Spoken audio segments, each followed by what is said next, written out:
हम दिल्ली सल्तनत पढ़ रहे हैं। दिल्ली सल्तनत में हमने कितने पढ़े हैं, कितनी डायनेस्टीज पढ़ी है? 5 डायनेस्टीज पढ़ी है। पहली डायनेस्टी कौन है? Same dynasty.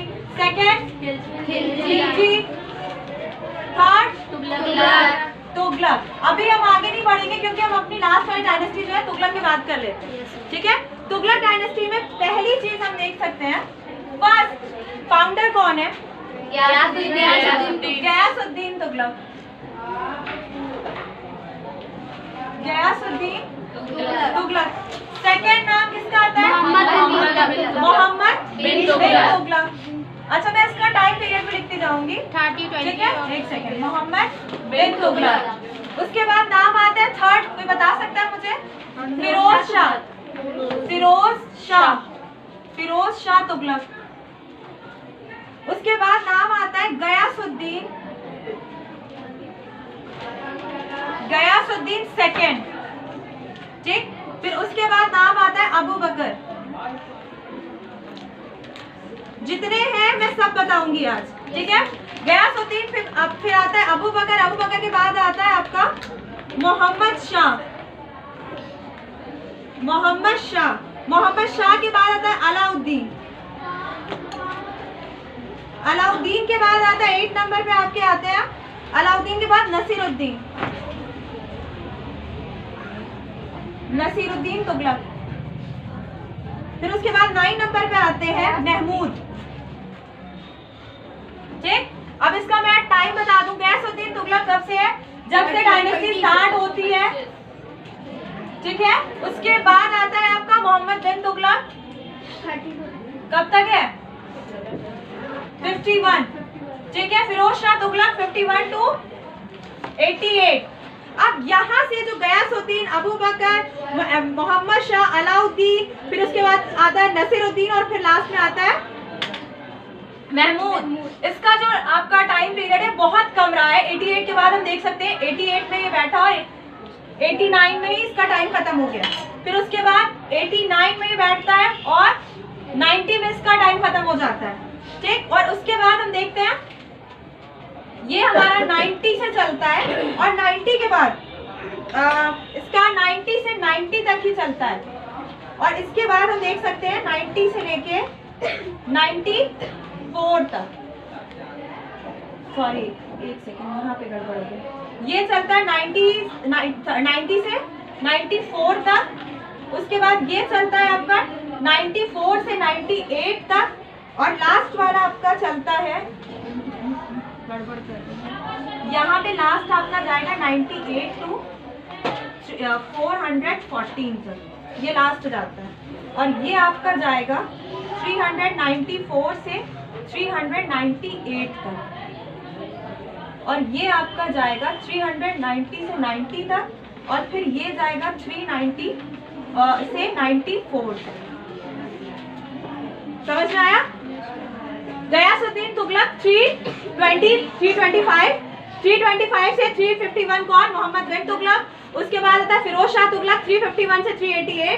फिर गयासुद्दीन सेकंड, ये गयासुद्दीन फर्स्ट है, ये कौन है? गयासुद्दीन सेकंड 388 से 389। उसके बाद आता है अबू बकर 389 से 90। फिर उसके बाद आता है मोहम्मद शाह, मोहम्मद शाह है ये, और ये है महमूद। मोहम्मद शाह ये आता है 390 से 90, बस उतने टाइम तक। अलाउद्दीन 390 से 94 तक, नसीरुद्दीन 394 से 398 तक और लास्ट आता है महमूद 398 से 14 तक। लेकिन इसमें काफी कुछ है, काफी कुछ चेंजेस भी है।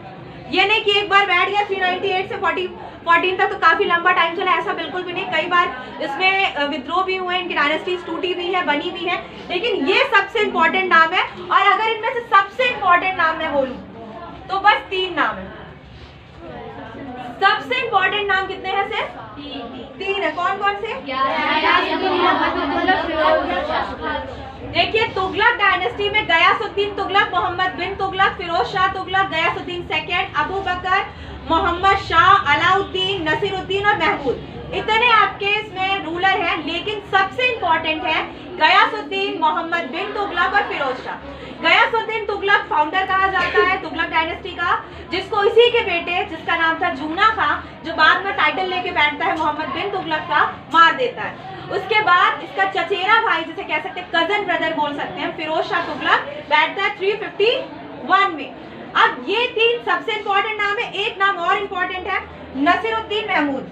ये इंपॉर्टेंट क्यों है? क्योंकि 398 ये वो टाइम रहा जब तैमूर लंग ने, किसने?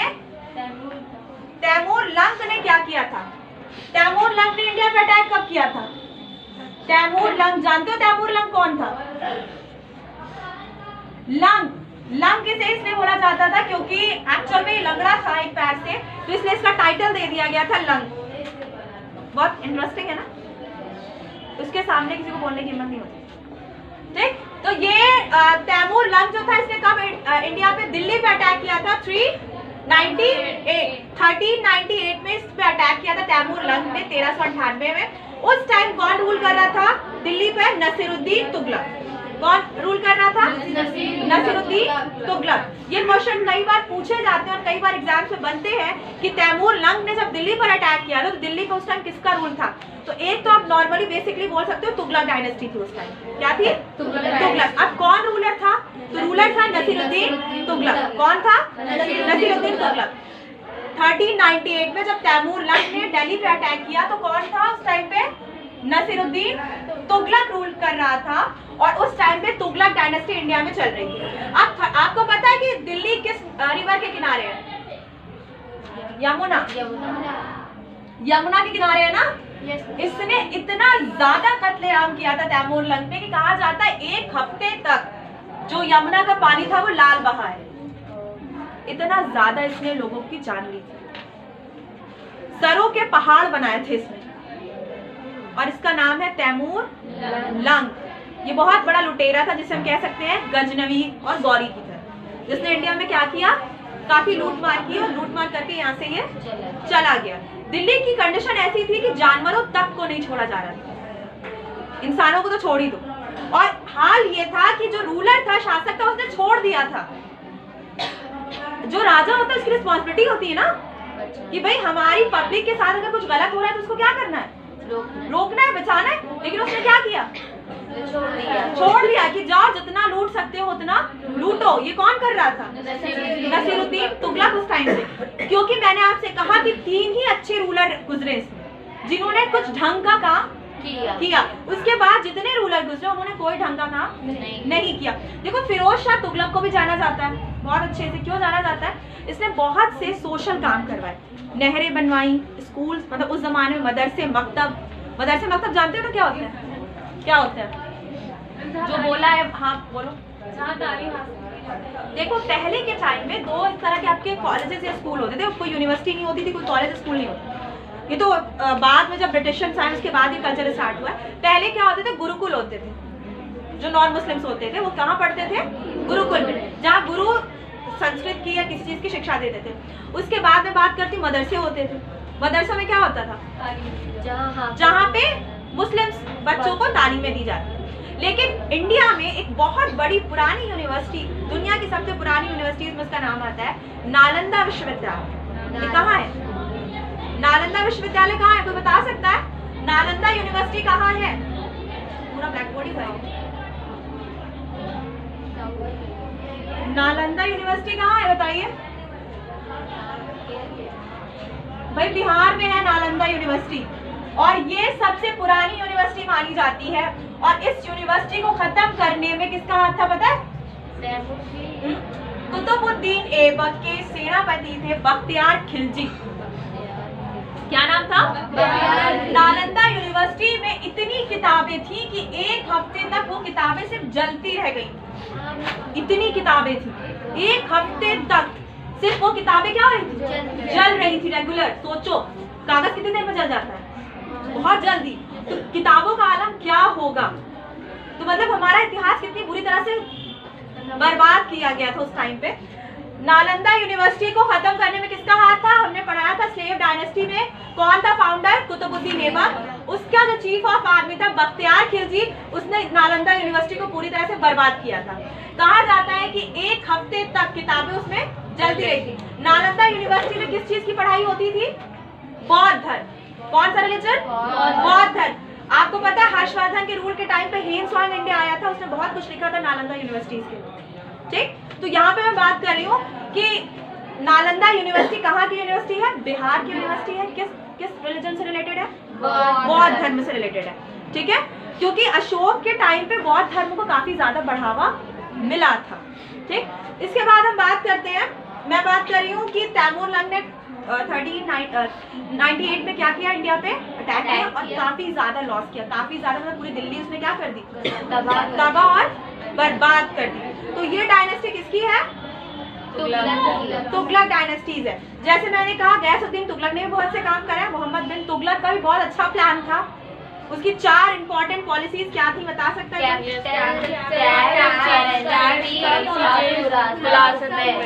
इसको एक बार रिवीजन कर लो, फिर इरेज करके लिखवाती हूँ एक का। ठीक, पहला नाम है गयासुद्दीन तुगलक, तुगलक डायनेस्टी में जो फाउंडर कहा जाता है। सेकंड नेम आता है मोहम्मद बिन तुगलक, जिसका ओरिजिनल नेम है जूना खान। ये टाइटल के साथ बैठा था मोहम्मद बिन तुगलक के। किसका बेटा रहता है? गयासुद्दीन का। अपने ही फादर को ये जान से मार के गद्दी पर बैठता है। फिर उसके बाद नाम आता है बर्थडे। उसके बाद नाम किसका आता है? पहला गयासुद्दीन फाउंडर, सेकंड मोहम्मद बिन तुगलक, थर्ड इसका कजन रहता है फिरोज शाह तुगलक। फिर उसके बाद फोर्थ पे गयासुद्दीन सेकंड। ये गयासुद्दीन फर्स्ट है, ये गयासुद्दीन सेकंड है। फिर आता है अबू बकर, उसके बाद आता है मोहम्मद शाह, उसके बाद आता है अलाउद्दीन, फिर नसीरुद्दीन तुगलक और लास्ट में आता है महमूद। नसीरुद्दीन तुगलक के टाइम में ही तैमूर लंग ने 1398 में दिल्ली पर क्या किया था? अटैक किया था और पूरी की पूरी दिल्ली जैसे कह सकते हो बर्बाद कर दी थी उसने। और मोहम्मद नसीरुद्दीन तुगलक ने खुला छोड़ दिया था दिल्ली को लूटने के लिए कि जितना लूट सकते हो उतना लूट लो। तो ये कंडीशन हो गई। अब मैं एक एक करके बताती हूँ।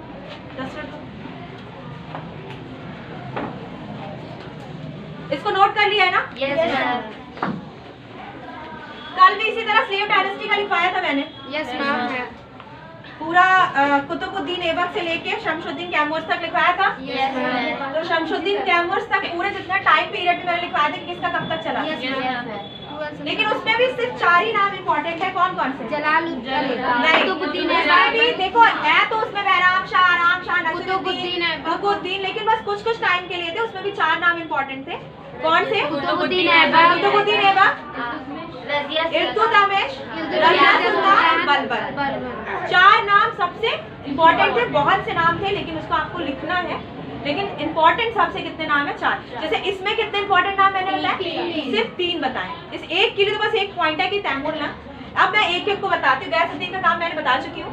मोहम्मद बिन तुगलक, मोहम्मद बिन तुगलक का क्या मैटर था? कोई बता सकता है? उसकी 4 पॉलिसी पूरी तरह से फेल हुई, जिसकी वजह से कहा जाता है कि ये था बहुत बड़ा स्कॉलर और था बहुत बड़ा पागल। स्कॉलर भी कहा जाता है, मतलब अपने टाइम का बहुत बड़ा विद्वान था और अपने टाइम का सबसे बड़ा पागल भी था। क्यों पागल था और क्यों विद्वान था ये कहा जाता है? एक तो इसकी किस्मत बहुत बुरी थी first of all. Second thing कि तुगलक, जो मोहम्मद बिन तुगलक था, ये अपने टाइम से बहुत आगे की सोचता था। क्या करता था? बहुत आगे की सोचता था। प्रेजेंट से बहुत आगे की सोचने की वजह से जो प्लान होता था इसका बहुत मॉडर्न तो होता था, लेकिन वो सही से एग्जीक्यूट नहीं हो पाता था, क्योंकि जो उसके साथ वाले थे वो या तो सही से काम नहीं करा पाते थे, या तो जिसे कह सकते हैं कि उसकी पॉलिसीज बहुत मॉडर्नाइज थी, जिसे सही से उस टाइम पे एग्जीक्यूट नहीं किया जा रहा था। उसकी 4 पॉलिसी जो पूरी तरह से क्या हो गई? फेल हो गई। पहली पॉलिसी वेरी गुड, कल बताया है। कैपिटल चेंज क्या किया उसने? दिल्ली से देवगिरी शिफ्ट कर दिया। मैंने बताया था खिलजी डायनेस्टी ऐसी डायनेस्टी थी जिसने साउथ तक काफी ज्यादा बढ़ाया था अपने एरिया को, जिसकी वजह से तुगलकों को पूरा का पूरा दक्कन, पूरा का पूरा साउथ मिल गया था। क्योंकि खिलजी के बाद क्या आते हैं? तुगलक आते हैं। और अलाउद्दीन खिलजी ने पूरा एम्पायर अपना साउथ की तरफ काफी ज्यादा बढ़ाया था। तो इसने क्या बेवकूफ़ी की, मोहम्मद बिन तुगलक ने कैपिटल चेंज किया और इसको दिल्ली से देवगिरी शिफ्ट कर दिया। आप जानते हो नॉर्थ और साउथ के ट्रेडिशन, खाने पीने और उनके कल्चर में काफ़ी ज़्यादा डिफरेंस होता है, और इस वजह से ये लोग जो दिल्ली के थे वो देवगिरी में सही से सरवाइव नहीं कर पा रहे थे, और उन्होंने वहां से चेंज वापस आने के लिए सोचा, और कंडीशन ये बन गई कि कैपिटल चेंज करने के बाद फिर से चेंज की गई, दिल्ली से फिर देवगिरी और फिर देवगिरी से फिर दिल्ली। इसमें कितना खर्चा, बहुत ज्यादा पैसा बर्बाद हुआ, एडमिनिस्ट्रेशन बहुत गड़बड़ हुआ, किसी भी चीज को एक जगह से दूसरी जगह शिफ्ट करना, पूरा का पूरा दरबार शिफ्ट करना, पूरी की पूरी कैबिनेट शिफ्ट करना, कितनी बड़ी बेवकूफ़ी है। हाँ, और फिर वहां से उस चीजों को वापस फिर लेके आना। देखो इसने क्या किया था, जब देवगिरी इसने शिफ्ट किया तो दिल्ली के आसपास के एरिया 27 दिल्ली के आसपास के एरिया उसके हाथों से क्या होने लगे थे, निकलने लगे थे। ये भी एक बहुत बड़ी बेवकूफ़ी थी, जिसकी वजह से हमें क्या देखने को मिलता है कि ये वापस फिर दिल्ली आता है। सेकेंड उसने क्या किया, टैक्स उसने क्या किया, बढ़ा दिए। किस सेक्टर में, पावर सेक्टर, एग्रीकल्चर के सेक्टर में। क्यों बढ़ा दिया टैक्स एग्रीकल्चर के सेक्टर में? इसे लगा, यहाँ पे देखो, यहाँ पे सिर्फ उसकी गलती नहीं कही जा सकती, हिस्ट्री में लिखा है कि सिर्फ और सिर्फ इसमें उसकी गलती नहीं है, यहाँ पे गलती उसके ऑफिसर्स की थी, लेकिन उसकी क्या गलती है कि वो हद से ज्यादा क्या था, सख्त था, जिसकी वजह से ऑफिसर्स उसको डर की वजह से सही रिपोर्ट प्रेजेंट नहीं करते थे, और गलत रिपोर्ट प्रेजेंट होने की वजह से उसको ये लगा कि भाई सब कुछ बहुत अच्छा चल रहा है, टैक्सेस क्या करते हैं, बढ़ा देते हैं, और जिसका बिल्कुल अपोजिट रिजल्ट आया कि वहाँ की जो फार्मर्स थे उन्होंने अपने अपने फार्म को, खेतों को छोड़ के गाँव में, सॉरी जंगलों में बसना शुरू कर दिया। तो जो पहले से टैक्स आ रहा था वो टैक्स आना भी बंद हो गया। समझ में आ गया? यहाँ पे मैं क्या कह रही हूँ, मोहम्मद बिन तुगलक की 4 बेवकूफियों में पहली बेवकूफी थी कैपिटल चेंज, जो उसने दिल्ली से देवगिरी शिफ्ट कर दी, फिर वापस उस देवगिरी से दिल्ली आया। सेकंड, टैक्स उसने एग्रीकल्चर पे बहुत ज्यादा बढ़ा दिए, जबकि वो कंडीशन अच्छी नहीं थी फार्मर्स के लिए। फार्मर्स ने अपनी फार्म छोड़ के वो जंगलों में जाके बसना शुरू कर देते हैं, तो जो टैक्स आता है वो भी हाथ से निकल जाता है। और करेंसी चेंज, अब ये तो इसकी किस्मत बुरी थी, इसने गोल्ड के कॉइन चलाए, इंटरनेशनल मार्केट में गोल्ड की कमी हो गई, सिल्वर के चलाए, सिल्वर की कमी हो गई, फिर मिक्सअप चलाए, उसमें क्या कंडीशन देखते हैं हम, ये नकली। यहाँ पे क्या हो गया कि जब बंदे ने मिक्सअप चलाए तो लोगों ने घरों में ही सिक्के बनाने शुरू कर दिया। टकसाल से सिक्के बन के आते हैं ना, तो टकसाल में ना बन के सिक्के घर में ही नकली बनने लगे, तो ये भी इसका फेल। फोर्थ आता है खुरासन मूवमेंट। खुरासन मूवमेंट क्या है? आर्मी को खुरासन मूवमेंट में इसने 1 लाख से ज्यादा आर्मी की भर्ती की। कितनी? 1 लाख से ज्यादा आर्मी की इसने भर्ती कर ली। अब आर्मी की भर्ती करके इनको तैयारी करवाता रहा, खाना पीना देता रहा, इनको मतलब जो प्रैक्टिस थी वो वैसी की वैसी ही चलती है। फिर ये वापस आते हैं, कुछ जाते हैं और रास्ता भटक जाते हैं, और वापस आने के बाद ये क्या करता है कि इनको कहता है भाई अब आपको हम जॉब पे नहीं रख सकते। क्यों नहीं रख सकते? क्यों नहीं रख सकते? क्योंकि हमारा मूवमेंट तो फेल हुआ, और इतने लोगों को बैठा के, क्योंकि इसने कोई अलाउद्दीन की पॉलिसी नहीं अपनाई थी। अलाउद्दीन की पॉलिसी क्या थी? Market policy. तो उसने क्या किया था, आर्मी, जैसे आज मैंने बताया ना, हमारे क्या होता है पब्लिक डिस्ट्रीब्यूशन सिस्टम, जिसमें राशन कार्ड के तहत कम पैसे पे आपको खाना अनाज प्रोवाइड होता है, लेकिन उस टाइम पे उसने ऐसी कोई पॉलिसी नहीं अपनाई थी। वो जैसे कि तैसे सैलरी उनको देता था, लेकिन कंडीशन इतनी बुरी, करेंसी का ये हाल हो रहा है, टैक्सेस आ नहीं रहे, तो कहाँ से 1 लाख को बैठा के पैसा दे पाएगा? तो इसकी 4 पॉलिसी औंधे मुंह गिरती है, जिसकी वजह से इसके टाइम में इकोनॉमिकली बहुत बुरी कंडीशन तुगलक डायनेस्टी की हो जाती है। लेकिन बाद में एक रूलर आता है इसी के बाद, इसका कजन, जो बहुत अच्छे से उन चीजों को हैंडल करता है और इकोनॉमिकली इकोनॉमिकली अपने एरिया को बहुत स्ट्रॉन्ग करता है। दिल्ली से वो काफी ज्यादा रेवेन्यू इकट्ठा करता है, फार्मर्स को वापस लाता है, उन्हें अपने जैसे कह सकते हो कि सही से तरीके पॉलिसी समझाता है और बताता है कि अगर आप ऐसे करोगे तब हमें रेवेन्यू मिलेगा। इन सब चीज़ों की वजह से फिरोज शाह तुगलक बहुत सही से, जो मोहम्मद बिन तुगलक काम सब कुछ खराब करके जाता है उसको वो संभाल लेता है। अब फिरोज शाह तुगलक कब बैठता है? 1951 में 1951 में फिरोज शाह तुगलक बैठता है।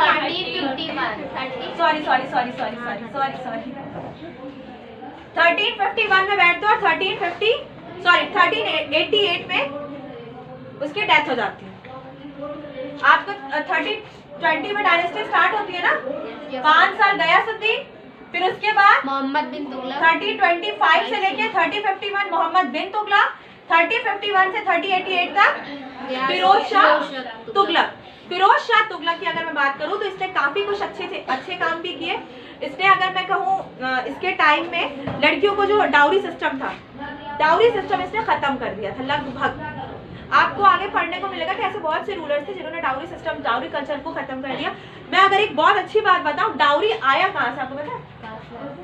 डाउरी कल्चर नॉन मुस्लिम्स में से आया। मुसलमानों में ऐसा कोई कल्चर, ऐसा कोई ट्रेडिशनल नहीं है। उसको तो बस जिसे कह सकते हो गलत चीज की आदत लग जाना। वो देख के उन लोगों ने उस चीज को, जैसे हम बर्थडे मनाते हैं, लेकिन हमारे ट्रेडिशन और हमारे कल्चर में बर्थडे है नहीं, ना मुस्लिम्स में है और ना नॉन मुस्लिम्स में। लेकिन अच्छी बात है, चलो खुशी मनानी अच्छी बात है, लेकिन डाउरी कोई अच्छी बात नहीं कि हमने उसको अडॉप्ट कर लिया, हमने उसको अपने से जो भी चीजें थी उस चीज पर कि भाई हम भी देंगे दहेज। तो डाउरी जो निकला था, ये डाउरी नॉन मुस्लिम्स में निकला था, लेकिन नॉन मुस्लिम्स में भी ऊंची कम्युनिटी, राजपूत, ठाकुर, क्षत्रिय, ये एज अ गिफ्ट देते थे। कोई जागीर दे दी, कोई जमीनें दे दी, कहीं कुछ जेवर दे दिए, ज्वेलरीज दे दी, मतलब वो खुशी से देते थे। ये कोई उनका कल्चर नहीं था, मतलब कोई ऐसी रीति रिवाज या कोई रस्में नहीं थी। लेकिन बाद में इसको क्या बना दिया गया? रस्म, एक तरह का कल्चर बना दिया गया कि राजपूतों में अगर आप दहेज नहीं दोगे तो बेटियों की शादी नहीं होती थी। ये कोई भी कहीं भी किसी भी वेदों में, किसी भी धर्मों में या किसी भी स्मृतियों में ऐसी कंडीशन नहीं है कि आपको दहेज या डाउरी देना पड़े। चाहे मैं मुस्लिम्स की बात करूं, चाहे मैं नॉन मुस्लिम्स की बात करूं, ये एक शौक, एक हॉबी, एक शौक, एक जैसे कह सकते हो कि आप गिफ्ट दे रहे हो, उस तौर पे स्टार्ट किया गया था राजपूतों में। और जब बाद में ये कल्चर धीरे धीरे चलता चला गया, क्योंकि कंडीशन ये थी उस टाइम पे कि लोगों के पास खाने के लिए नहीं था, तो दहेज कहाँ से लेते? बहुत बुरा हाल था। लेकिन दे कौन सकता था? जिनके पास पैसे हो। तो उस टाइम पे जो राजपूत होते थे, क्षत्रिय होते थे, जो रूल करते थे, या जिनके पास जागीरें होती थी, जो जमींदार होते थे, लैंडलॉर्ड्स होते थे, वो क्या करते थे? दहेज देते थे। लेकिन उस टाइम पे भी जो लास्ट कम्युनिटीज, नीचे की कम्युनिटीज थे, दास थे, वैश्य थे, उनमें भी दहेज देना जरूरी नहीं होता था। लेकिन बाद में जब ये थोड़े से मॉडर्नाइज हुए तो इन्होंने भी उस कल्चर को, क्योंकि हमें हमेशा लेना बहुत अच्छा लगता है, हर वो कल्चर बहुत अच्छा लगता है हमें जिसमें क्या हो, लेना ही लेना हो। तो ये कंडीशन और इस कल्चर को भी हमने अपना लिया। और हद तो ये हो गई कि एक रिलीजन से दूसरे रिलीजन में भी ये चीजें चली गई। और अगर मैं बात करूं मुस्लिम रिलीजन, हिंदू रिलीजन से ये चीजें मुस्लिम रिलीजन में भी आ गई। आप देखते हो क्रिश्चियन हो, चाहे सिख हो, चाहे बौद्ध हो, अब तो ये पूरा एकदम आम कल्चर बन चुका है कि डाउरी हर कोई देता है। लेकिन ये बिल्कुल भी किसी भी हमारे धर्मों में, किसी भी स्मृतियों में, किसी भी वेदों में डाउरी अलाउ नहीं है। डाउरी सिर्फ और सिर्फ एज अ गिफ्ट स्टार्ट की गई थी इंडिया में राजपूतों की तरफ से, सिर्फ गिफ्ट के तौर पे। लेकिन बाद में इस कल्चर को सबने अपना लिया, अडॉप्ट कर लिया, जो कि बिल्कुल क्या है, गलत है। तो समझ में आ गया? मोहम्मद बिन तुगलक की कितनी पॉलिसीज थी? मोहम्मद बिन तुगलक कब बैठता है? 1325 में, 1351 में उसकी डेथ होती है। उसके बाद फिरोज शाह तुगलक बैठता है 1351 में, और 1388 तक वो चलता है। गयासुद्दीन तुगलक कब बैठता है? 1320, हाँ, मोहम्मद बिन तुगलक 1325, उसके बाद फिरोज शाह तुगलक 1351 में, फिर गयासुद्दीन सेकंड 1388 में। यानी 1388 में फिरोज शाह तुगलक की क्या हो जाती है? डेथ हो जाती है। और 1351 में मोहम्मद बिन तुगलक की, मोहम्मद बिन तुगलक की 4 पॉलिसीज होती है: capital change, tax, currency change और खुरासन मूवमेंट। खुरासन मूवमेंट में 1 लाख आदमी की भर्ती करता है, जो पूरी तरह से क्या होता है, फेल हो जाता है। करेंसी चेंज, गोल्ड के कॉइन चलाता है, इंटरनेशनल मार्केट में गोल्ड की कमी, सिल्वर की कमी, मिक्सअप, नकली सिक्के बनने लगते हैं। टैक्स, एग्रीकल्चर में टैक्सेस बहुत ज्यादा बढ़ा देते हैं, जिससे फार्मर्स फार्म छोड़ के जंगलों में चले जाते हैं। दिल्ली से देवगिरी अपनी कैपिटल बना देता है, फिर देवगिरी से दिल्ली ले आता है। इस चक्कर में एडमिनिस्ट्रेशन को बहुत ज्यादा नुकसान पहुंचता है। तो ये 4 पॉलिसीज जिसकी वजह से इसका रूल सही से चल नहीं पाया। समझ में आ गया? तो तुगलक डायनेस्टी खत्म। कल हम पढ़ेंगे सैयद। ये हो गई ना। तुगलक डायनेस्टी कब से कब तक है भाई? ठीक, ये टाइम किसका है? तुगलक। ठीक, क्लियर?